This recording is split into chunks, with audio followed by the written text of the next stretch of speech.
Hi friends, it's Michelle. Welcome back to my channel. It has been a long time since I've made a clay video, so I'm really happy to be here with you today.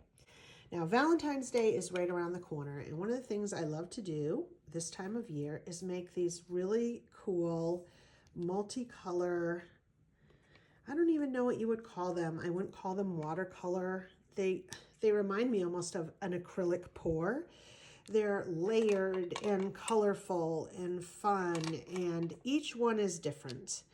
And they are the easiest thing you can possibly make because all you need is a big heap of scrap clay. If you work in polymer or have worked in polymer, you probably have a box like this. That's right, a box of disgusting scraps. The things that are at the end of projects that all of a sudden you don't want to throw out because you don't want to waste materials, but you don't know what you're going to do with. And what happens is you have a box of just mess. Well, what if I told you that this mess turns into these hearts? Even the ugliest of clay can make a really interesting you can get an interesting outcome, and that's half the fun of this project, is that you just don't know what you're going to get. So let me tell you what you need for this project, because you need very little. The only three things you really need are a hard surface, like a tile that I always recommend to be what you're working on. You need something to roll out your clay. I always recommend PVC or acrylic glass because it is polymer, it is a petroleum product, and you don't want it seeping into wood. And then cookie cutters, little metal cookie cutters. And again, you can use not wooden ones, you can use plastic cookie cutters too, but again, you want something that isn't porous, that is not going to seep the polymer into. So I like metal. I just think it has a much better outcome. I have all different sizes. You can get these fairly inexpensively, and right now you can probably find them at cake decorating stores or in the food section of your craft store. And then I have these little polymer clay tools that have hearts in them that you can also use. But honestly, all you really need is a hard surface, something to roll out your clay, in cutters. That is the basics that you need. If you want to add on to that, a straw, which I'll show you why, and I like a little bit of rubbing alcohol. Those are two additional things that we'll use in this project, but you do not need them. So let's jump in and, I'll do a little explanation of what we're going to do. So I'm just going to take a handful of scrap, including, as you can see, part of a little penguin I was making. Like it's just stuff that you would think isn't worth anything. And it's going to end up turning into one of these amazing hearts. And we don't even know what the end result will be, which is really fun. So what I usually do is I just take chunks of clay and I start warming them up in my hands. Now, if you have watched my videos before, I have basic techniques on how you deal with your clay and different tools and stuff like that, tips and tricks. I will link that video below, but I'm just going to skip ahead and assume you know the basics. So I'm going to roll this into a log, and I'm doing this to warm up the clay and to also make all those little bits come together. And it's sort of the same principle that it is in painting, where if you overmix something, it's just going to turn into a muddy mess. So we have to be very careful and mindful about that when you're dealing with so many little tiny flecks of clay, like in this particular one. So first I'm going to twist it, and then I'm going to roll it into like a little coil, just like that. It doesn't look particularly good. Now I'm going to roll it into a ball.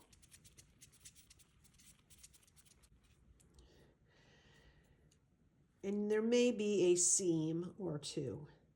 Now, if I was teaching a polymer clay class, I would tell people to rub that seam out, but I don't want to do that in this case because I don't want to muddy up these lines. I know they don't look particularly interesting, but just wait. So the first thing you'll do is you'll take your ball and you'll look for a swirl or a set of colors that you think looks the most interesting. I like this big patch of orange in the purple and the white. So I'm going to put that facing up. Now I can just go right ahead and start rolling it. All right, so I'm just going to roll it. And I want to roll it about the same thickness as you would do a sugar cookie, because I want them to have some heft. Here, let me show you a few from the side. You can see. So it's not perfect, but I would say it's probably about 1/4 of an inch.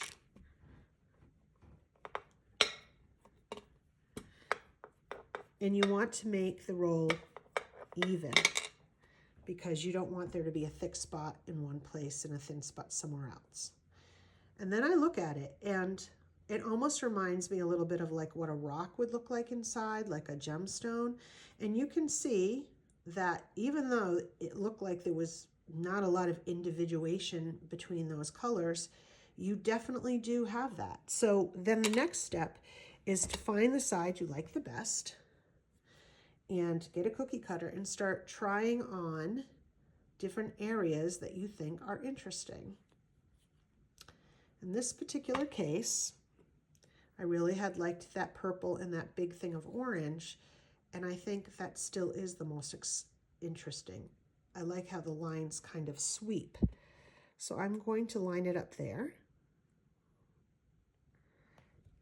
And I mean, that's really the only real creative part about this, because the scraps have already kind of been put together. And I think that's pretty neat. And then the other side's pretty cool too. So now this side, I don't know if I'll be able to get another heart out of it. I can, but I really like that white. So then this is where I have the question of, do I roll it again or do I try just to cookie cutter it? And if I feel like I can get a really interesting enough, maybe I'll just roll it slightly just to get it a little bit more a little bigger.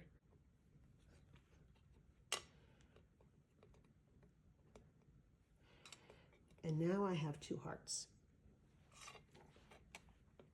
And this, I'm just going to put in the corner, and we'll use that after. So now I'm going to take another chunk from my scrap bin, and I'm going to roll it into a log, as you saw me do before. And then I will twist it, and that gives me those interesting layers. Make it into a ball. And then the creative part, turning the ball over and over until I figure out the spot that I think will make the most interesting heart. And there is no right or wrong on here. It's just using your gut. So now I'll place it down, and I will roll it out so that I can press out another heart. Again, making sure that it's the same thickness all the way around. And sometimes you can turn it over and figure out which side you want to be the front and the back. So I'm pressing that out. And as you can see, that's kind of like a mustard and ketchup heart is what I'm calling it. I'm going to add a little black too with the remaining bit, because I feel like it's, I don't know, I don't mind the red and the orange, but I feel like there isn't a piece of contrast that's really setting those 2 colors off. So I'm going to add some black to it, and I'm going to decide on another color as well, another little piece of scrap. And I'm hoping that by adding a couple solids to this already very mixed layer, that I'm going to get a very interesting outcome. And it's just experimenting. It's a lot like making a tie-dye shirt.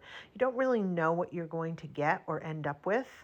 And that's part of the fun of this process. That's part of what I enjoy about this, is it's the not knowing. And this heart, let's face it, it's definitely having a little bit of a Halloween vibe, which I'm not hating. You know, I'm Halloween, I'm here for it. So as I'm rolling it out, this is definitely a Halloween type of a heart. And I have plenty of people in my life who would enjoy a heart like that. You know, a lot of times I will make these hearts and just give them away. or throw them in a letter, or add them to a little, Happy Mail or gift box or something. They're just fun. They're just fun to make, fun to give. Just like those happiness rocks that people leave around for people to find, you could leave hearts around, because let's face it, this world needs a little extra love floating around, doesn't it? So again, I'm just using scrap. I'm making these random colors. I mean, you have a little bit of control sometimes with your scrap. Like sometimes you have some scrap that has basic solid colors, and in that way you can definitely have a little bit more control, like I did here. But for the most part, I think that's the creative part. It's just throwing colors together and then seeing where we end up. I ended up really loving this combination. It reminds me a lot of sherbet, and I didn't realize it was a little bit of a translucent color. When I baked it, it really came out great. So here I am just throwing together lots of different variations of colors and having fun. So there were a couple tools that I didn't show how to use, and I wanted to here. So here's that little tiny piece of straw, and we use this to make a hole.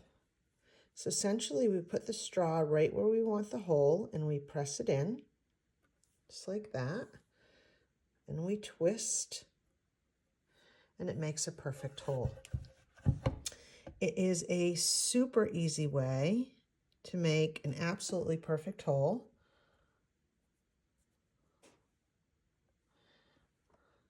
And for the most part, it will self-clean. Like the clay will get stuck inside, or it will, see how it didn't come out there?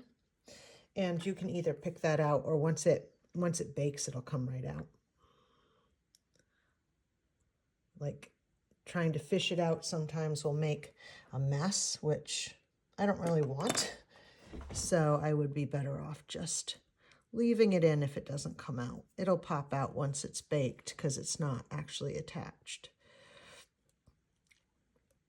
So I'm going to go around and make the holes in the big ones, because it's the right size hole for the larger heart. But for these smaller hearts, I'm going to use something with a tip. You can use a toothpick or anything with a really sharp point, a needle, and I just stick it in, and then I just make sure I'm making the circular motion and feeling the tile underneath it so that I know it went through and that the back of the hole is as big as the front of the hole. And that's going to give me a good hole for hanging these like on a little on like a little Valentine's tree.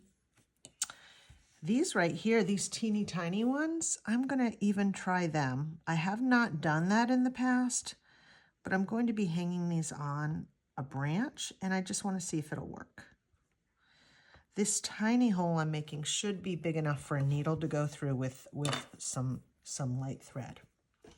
The other thing I want to bring up is the rubbing alcohol.